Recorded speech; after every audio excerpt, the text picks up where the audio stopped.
तो good morning दोस्त, मैं सौरभ कुमार गुप्ता। आज मैं एक नए चैप्टर के बारे में अपना वीडियो बनाने जा रहा हूँ। ठीक है, इसके पहले हम लोग ने देखा था कि उड़ीसा के बारे में, तो आज हम लोग जानते हैं बिहार के बारे में। तो चलिए, बिहार के बारे में कुछ अहम जानकारियाँ जो मैं आप लोगों से शेयर करना चाहता हूँ। तो चलिए हम लोग देखते हैं क्या क्या है बिहार के बारे में अहम जानकारियाँ। पहला, बिहार बिहार भारत का पूर्व दिशा में स्थित एक राज्य है। बिहार भारत के पूर्व दिशा में स्थित एक राज्य है, जिसको बोलते हैं ईस्टर्न रीजन में। ठीक है, ईस्टर्न रीजन में स्थित एक राज्य है। अब बिहार का जो स्थापना हुआ वो 22 मार्च 1912 को हुआ। ठीक है, बिहार का जो स्थापना हुआ हमारा वो 22 मार्च 1912 को हुआ। और बिहार को राज्य का दर्जा, बिहार जो हमारा है उसको राज्य का दर्जा 26 जनवरी 1950 को मिला। बिहार को एक राज्य होने का दर्जा 26 जनवरी 1950 को मिला। और बिहार की जो राजधानी है वो हमारा पटना है। ठीक है, तो चलिए हम लोग आगे देखते हैं बिहार के बारे में कुछ और। बिहार की अगर बात कर रहे हैं तो बिहार के मुख्यमंत्री, बिहार के हमारे चीफ मिनिस्टर है वो श्री नीतीश कुमार जी हैं। ठीक है, बिहार का जो चीफ मिनिस्टर है हमारा, ठीक है, मुख्यमंत्री जिसे हम लोग कहते हैं, मुख्यमंत्री हमारे श्री नीतीश कुमार जी हैं। और बिहार का जो गवर्नर है, बिहार के जो गवर्नर है हमारे राज्यपाल हमारे फागू चौहान जी हैं। ठीक है, और डिप्टी चीफ मिनिस्टर जिसे हम लोग उप मुख्यमंत्री बोलते हैं,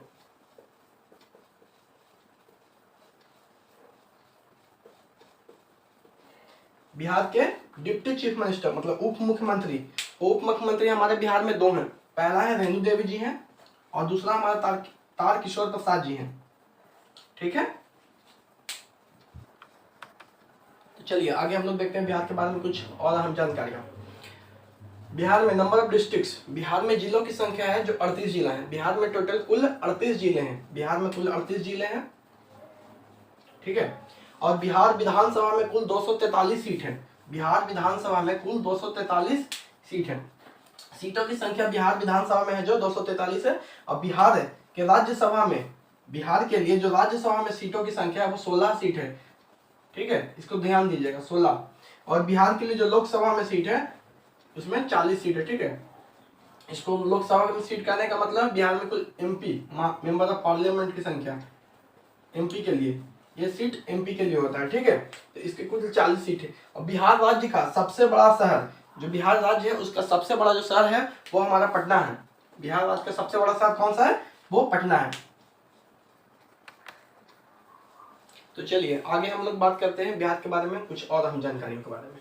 अगर पॉपुलेशन के हिसाब से देखा जाए, अगर जनसंख्या के हिसाब से देखा जाए तो बिहार भारत में तीसरे नंबर पे आता है। ठीक है, और क्षेत्रफल के हिसाब से अगर देखा जाए बिहार को तो पूरा भारत में क्षेत्रफल के हिसाब से बिहार 12वें नंबर पे आता है। ठीक है, और जीडीपी, बात करते हैं हम लोग जीडीपी के बारे में, ग्रॉस डोमेस्टिक प्रोडक्ट जिसे हम लोग कहते हैं, तो 2019 से 20 के दरमियान जो बिहार का कुल जीडीपी था वो 6.12 लाख करोड़ था। मतलब 6.12 लाख करोड़, ये डाटा को थोड़ा ध्यान दीजिएगा। ठीक है, 6.12 करोड़, 12 लाख करोड़।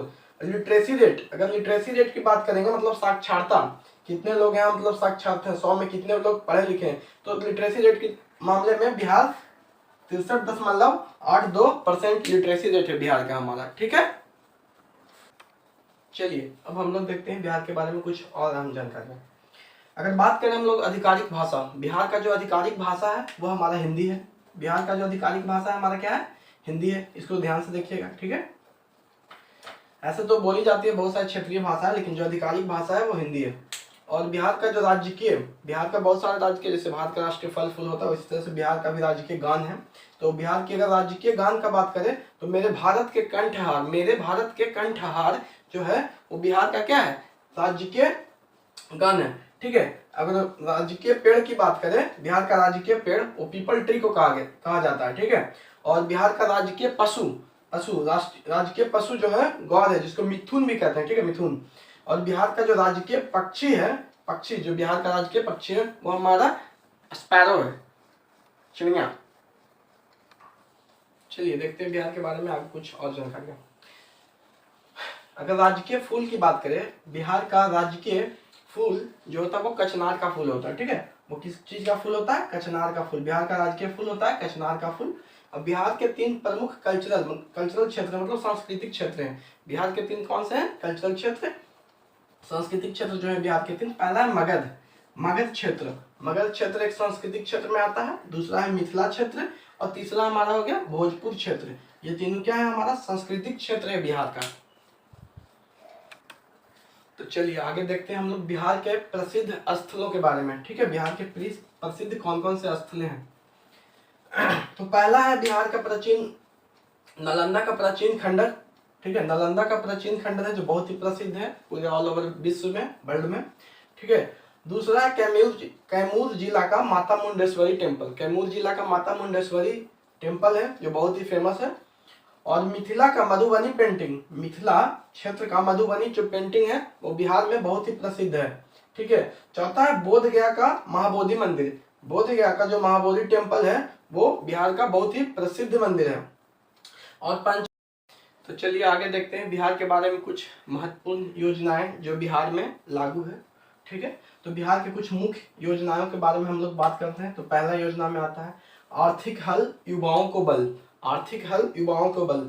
इस योजना के तहत जो भी हमारे युवा हैं उसे बिहार सरकार मदद करती है। ठीक है, वो कुछ भी करना अगर चाहते हैं तो बिहार सरकार उन्हें फंडिंग करती है। दूसरा है आरक्षित रोजगार महिलाओं का अधिकार। तो ये जो योजना है आरक्षित रोजगार महिलाओं का अधिकार, इसमें बिहार के जितनी भी महिलाएं हैं उन्हें रिजर्वेशन के तहत रोजगार दिया जाता है। ठीक है, तीसरा है पत्रकार सम्मान योजना। पत्रकार सम्मान योजना, इसके तहत पत्रकार को सम्मानित किया जाता है, उसको कुछ पुरस्कृत किया जाता है अगर अच्छे कार्यों के लिए उनको। चौथा है कुशल युवा प्रोग्राम। कुशल युवा प्रोग्राम बिहार के युवाओं के लिए है। उसमें बिहार के युवा क्या करते हैं, कुछ अपने मतलब क्या बोलते हैं उसको, कला को सीखते हैं और उसी से अपना कुछ नया नया स्टार्टअप रोजगार वगैरह कर सकते हैं, जिसको KYP भी कहते हैं, कुशल युवा प्रोग्राम। ठीक है, और क्रेडिट कार्ड, उसमें क्या है तो बिहार स्टूडेंट क्रेडिट कार्ड के तहत हर युवाओं को 4 लाख रुपए तक का लोन मिलता है, जिससे वो आगे की पढ़ाई ठीक ढंग से कर सके, उसमें कोई उनको बाधा न पहुंचे। ठीक है, वो बहुत ही कम इंटरेस्ट रेट पर दिया जाता है, वो सिर्फ 4% पर एनम है और महिलाओं के लिए 1% सालाना है। चलिए, अगर ये वीडियो अच्छा लगे तो इसको लाइक कीजिए, शेयर कीजिए, सब्सक्राइब कीजिए और आगे बहुत सारे राज्यों के बारे में महत्वपूर्ण जानकारियां देना बाकी है। तो ठीक है, हमारे साथ बने रहने के लिए हमारे चैनल को सब्सक्राइब कीजिए। धन्यवाद।